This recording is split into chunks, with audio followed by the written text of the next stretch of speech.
What are the other ways that I can increase my testosterone? If I go and get tested and it says that I have low testosterone levels and I don't want to just inject myself with testosterone, are there natural ways that I can increase it? Absolutely. So, number one is sleep. So, sleep is really, really important for testosterone. We know that when you reduce the amount of sleep you have, so for example, you sleep less than 5 or 6 hours, you're going to have at least 10 to 15% reduction in testosterone.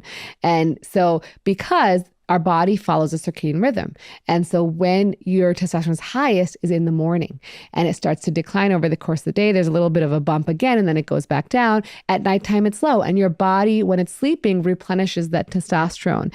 And so if you're getting either less number of hours of sleep or poor quality sleep, meaning you're not feeling very rested when you wake up, that's a sign of poor quality sleep. Both of those things can dramatically affect your testosterone. The other thing that you can do is exercise, and specifically resistance exercise. So doing the largest muscle groups, so usually the lower extremities, and using those have been shown to boost testosterone more significantly than any other type of exercise. In fact, when you do high intensity cardiovascular like endurance training, so say you're doing ultramans, marathons all the time, long bike rides, long swimming, swimming for long periods of time, that can actually increase your cortisol, your stress, because your body's having a stress response, and that can actually reduce your testosterone. So it's important to do cardiovascular exercise, aerobic exercise, but in moderation, because we do see some people who are great athletes who, run miles and miles and miles, but their testosterone is low because they've been doing this chronic long duration endurance exercise. So sort of HIIT training is fine, but it's when you start doing these big Ironman 1,000-mile run things that the cortisol suppresses and testosterone. That's not a large percentage of people, right? But it's certainly, it's like, I'm so healthy. I'm the healthiest I could ever be, and I'm having low testosterone. Why is that? And what about food and testosterone? So food, there is a lot of data on food. But the most data is on the Mediterranean diet. And that's because that's the most well studied in medicine. But essentially having vegetables, fruit, low amounts of processed foods, good healthy fats, nuts and seeds. So a lot of people don't realize, but you need good fat to have testosterone. Testosterone is in the cholesterol pathways. And so it comes from those pathways. And so you need to have some level of fat. If you have too low fat of a diet, that'll also affect your testosterone.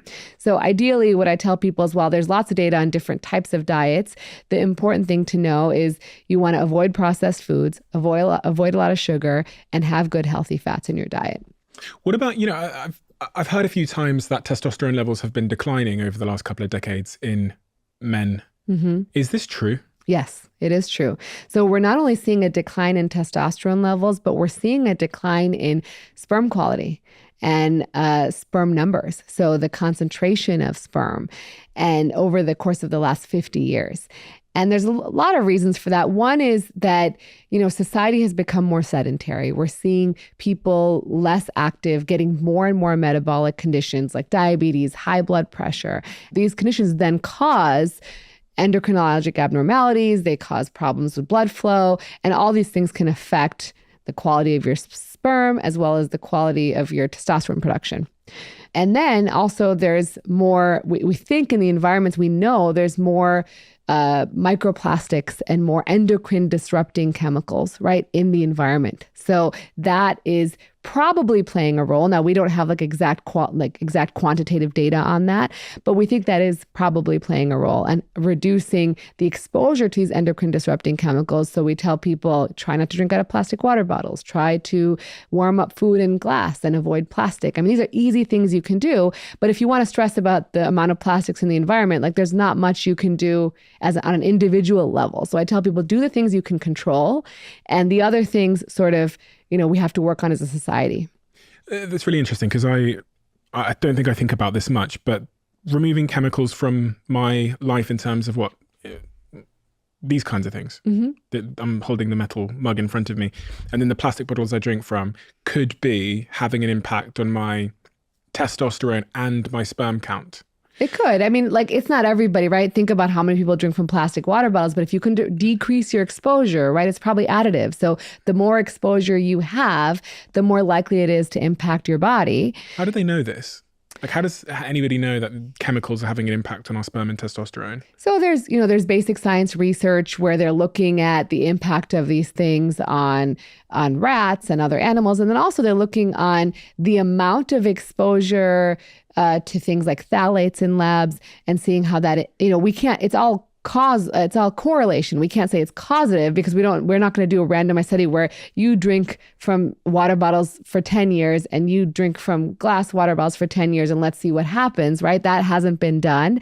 But they can say, okay, the more your exposure based on whatever biomarker we can assess, so maybe urinary phthalates or other things, we can say that, okay, these people who have more exposure to this are more likely based on the data to have lower levels of testosterone. And then, looking at the mechanisms of how they interact with the production of testosterone. And I'm not an expert in those areas, but certainly there has been sort of plausible mechanisms of how these things work. How has sperm count been decreasing over the years? So if you look at the last 50 years, you'll see that the average sperm count has declined almost 50%.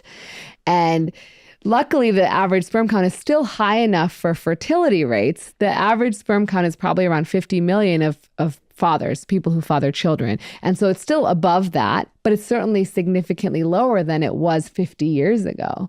And so that's where we're thinking, it's probably more of a global environmental factor that's contributing to that, in addition to this increase in comorbidities and poor health over time.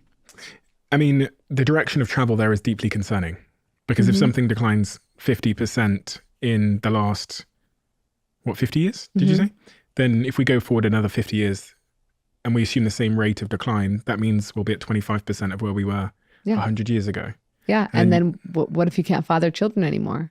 And what if you can't have offspring that will then propagate the species, right? So there's certainly concerns there. And I think, we have to, as a society, do better in terms of the things that we can. So we can control diet, we can control exercise, we can control those things. There's certain things that we can't, but we can try to control what our people are exposed to. And that can be on a governmental level, right? Like having sort of laws in place. So we know in the US, there's less restrictions, whereas in other countries, there's more restrictions on things like food coloring and dyes that may have, again, I don't know the specifics, but there's certainly more restrictions in other countries than in the US for some reason. And so maybe there needs to be a more critical evaluation of where we can actually put in place some things that would actually have more widespread changes.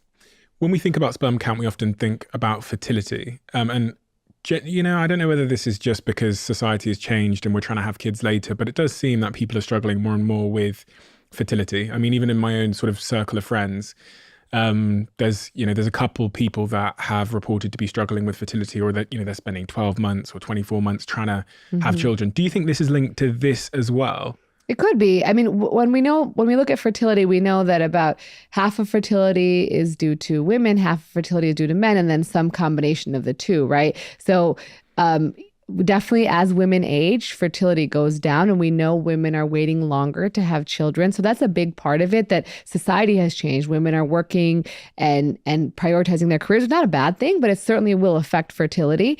And then, there may be these issues that are affecting male sperm counts that are also causing issues. But I don't know if there's been any updated data in terms of what are the causes or the numbers in terms of fertility rates. Fertility aside, is there any correlation between our health outcomes and our sperm volume?